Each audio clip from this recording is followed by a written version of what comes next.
এক ছিল বোকা হরিণ আর এক ছিল চালাক শিয়াল। তারা একই জঙ্গলে থাকত, কিন্তু হরিণটি সবসময় সহজ সরলভাবে চলাফেরা করত, আর শিয়াল ছিল ধুরন্ধর ও কৌশলী। একদিন বনে প্রচণ্ড খরার কারণে খাবারের অভাব দেখা দিল।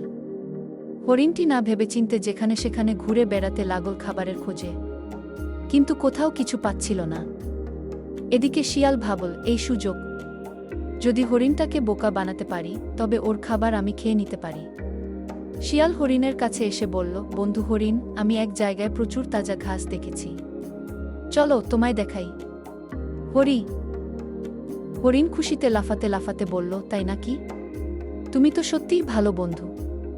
শিয়াল হরিণকে নিয়ে চল গভীর জঙ্গলের দিকে, যেখানে আগে এক শিকারীর ফাঁদ ছিল।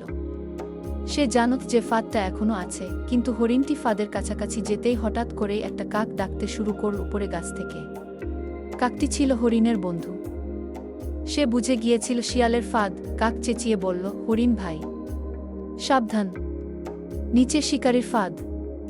হরিণ থেমে গেল আর চারদিকে তাকিয়ে ফাঁদটা দেখতে পেল। সে বাঁচে গেল। তখন হরিণ বলল শিয়ালকে, তুমি তো বলেছিলে এখানে ঘাস আছে, কিন্তু এটা তো ফাঁদ। শিয়াল হেসে বলল, হায় হায়, ভুলে গেছি এখানে ফাঁদ আছে, তুমি রাগ করো না। কিন্তু হরিণ তখন বুঝে গিয়েছিল সত্যি ঘটনা। সে বলল, ভালো বন্ধু কখনো বন্ধুকে বিপদে ফেলতে চায় না।